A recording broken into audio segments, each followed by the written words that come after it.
வணக்கம் நண்பர்களே, welcome to the cricket mind. இந்த வாட்டி வந்து பார்த்திங்கன்னா குரூப் ஸ்டேஜில் செகண்ட் பிளேஸை பிடிக்கிற எல்லா டீமும் வந்து பார்த்திங்கன்னா வந்து லோ ரேட்டடாக தான் இருக்குது. அதாவது வந்து பார்த்திங்கன்னா குறிப்பாக சொல்லணும்னா வந்து இதில் வந்து ஆப்கானிஸ்தான் சி குரூப்பில், பி குரூப்பில் வந்து இன்னும் கன்ஃபர்மேஷன் ஆகலை. ஸோ ஏ குரூப்பில் வந்து பார்த்திங்கன்னா பாகிஸ்தானுக்கு பதிலாக யூஎஸ்ஏ வந்து குவாலிஃபைட் ஆகிருக்கு. இந்த மாதிரி வந்து பார்த்திங்கன்னா இப்போ வந்து ரிஜிஸ்டர் ஆன எல்லா டீம்ஸும் வந்து பார்த்திங்கன்னா இப்போ வந்து குவாலிஃபை ஆகிருக்காங்க. ஸோ பெரிய பெரிய டீம்ஸான பாகிஸ்தான், இங்கிலாந்து, அதுக்கப்புறம் வந்து பார்த்திங்கன்னா நியூசிலாந்து, அதுக்கப்புறம் ஸ்ரீலங்கா எல்லா டீமும் வந்து இன்னும் குவாலிஃபை ஆகாமல் இருக்காங்க. சில டீமில் வந்து பார்த்திங்கன்னா ஒரு 2-3 டீம் எலிமினேட் ஆகிருக்காங்க, பெரிய டீம்ஸு. ஸோ இதெல்லாம் வந்து பார்த்திங்கன்னா சின்ன டீம்கெலாம் வந்து பயங்கரமான கம்பேக் வந்து கொடுத்துருக்காங்கன்னு நம்ம சொல்லலாம். சொல்லப்போனால் மெயினாக வந்து நியூசிலாந்தை சொல்லலாம். நியூசிலாந்துலாம் வந்து பார்த்திங்கன்னா அவ்வளோ சீக்கிரம் எலிமினேட் ஆகிற டீமே கிடையாது, அவ்வளோ பெரிய நாடு.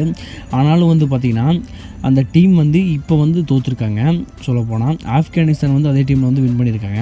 இது மாதிரி பல மிராக்கலான விஷயங்கள் வந்து நடந்துகிட்ருக்கு, சூப்பர் 8 சுற்றுருக்கு. ஸோ உங்களுக்கு அந்த டீம் வந்து